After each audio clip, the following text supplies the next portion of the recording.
C'était un week-end pluvieux et les bus étaient bondés à cause de la grève des transports en commun. Blonde, avec mes formes, je prenais plus de place que d'habitude et, d'une certaine manière, je me sentais comme un appât pour les plus téméraires. Au début, ça me dérangeait beaucoup, mais avec le temps, je m'y suis habituée, au point de m'inquiéter si je restais trop longtemps sans qu'on m'aborde. J'aimais bien quand ils laissaient leur empreinte, même quand, l'espace d'un instant, ils lâchaient de ma main. Croiser les gens me permettait de terminer ma journée d'une façon plus agréable que de chercher un endroit où aller. La plage offrait de plus en plus de possibilités. Un homme plus petit, brun et beaucoup plus âgé restait collé à moi faute de place. Nos corps se frôlaient fréquemment, ce qui signifiait généralement que tout allait bien. Deux possibilités, soit il s'en fichait, ou profitait de la situation. Je n'avais jamais vu personne changer de place parce qu'il se sentait mal à l'aise.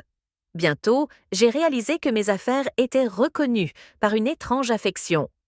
L'homme tenait la barre supérieure d'une main tandis que l'autre tenait la bandoulière du sac qui était pressé contre ses jambes. Cette main était le début de tout. Une stratégie classique, mais très efficace. Quand il a vu que je n'essayais pas de l'éviter, il a rassemblé son courage et a changé le sac à main, me permettant d'envahir encore plus son espace. En passant environ 2 kilomètres, il semblait que nous étions de vieilles connaissances. Son contact était constant, tantôt allant, tantôt revenant, mais il ne manquait jamais de remarquer la douceur du mur élastique derrière mon cou. Une respiration bruyante et hachée est venue de derrière. Perdu et désorienté, probablement se dissolvant dans le parfum de celui ou celle qui avait travaillé, mon nouvel ami semblait se rapprocher de son objet d'adoration jusqu'à ce qu'il soit exactement aligné dans le pli des vêtements, là où l'on transpire le plus. J'ai fait semblant de porter des écouteurs, mais je n'écoutais pas de musique. Mes petits yeux se sont presque fermés, tandis qu'il se perdait dans les petits trous, laissant sa main errer dans les bois. Bien sûr, cela l'a encouragé, réalisant qu'il faisait bien les choses. Lui et moi étions déjà détendus sur le chemin du retour. Et c'était la meilleure façon de se reposer, tandis que tout le monde partait sans rien comprendre, juste concentré sur le fait de rentrer à la maison. C'était l'un de mes passe-temps préférés. La personne qui m'a servi au magasin de maquillage où je travaille n'en avait aucune idée, et encore moins ma famille. J'ai jeté un coup d'œil en arrière, j'ai tripoté légèrement mon téléphone, et tout n'était qu'un sacrifice pour montrer que tout allait bien, que mon nouvel ami pouvait se permettre, après quelques kilomètres supplémentaires, au milieu de la foule en colère, car le chauffeur n'arrêtait pas d'ouvrir la porte pour laisser monter d'autres personnes. Mon partenaire a profité de la confusion et a discrètement sorti la poupée de son emballage, la laissant respirer un peu. C'était le passager qui était arrivé de loin, le plus courageux jusqu'à présent, et alors il serait récompensé pour son bravoure.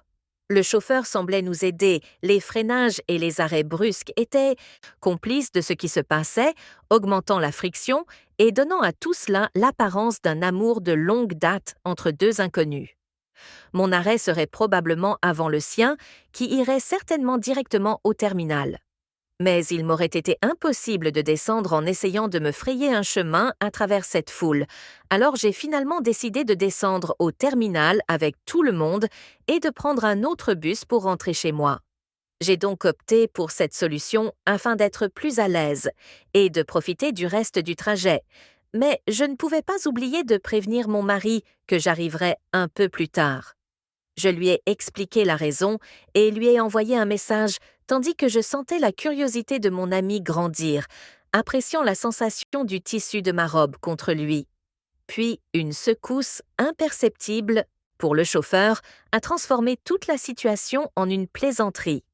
Arrivé au terminus, le bus a fait des allers-retours et, dans la descente, un faible gémissement est parvenu à mes oreilles. Mon petit ami l'appelait. Sans que je le sache, il était juste là, presque à tomber par terre, tellement il était faible. Il a alors posé sa tête sur moi comme pour me remercier pour tout le voyage. Nous n'avons pas dit un mot.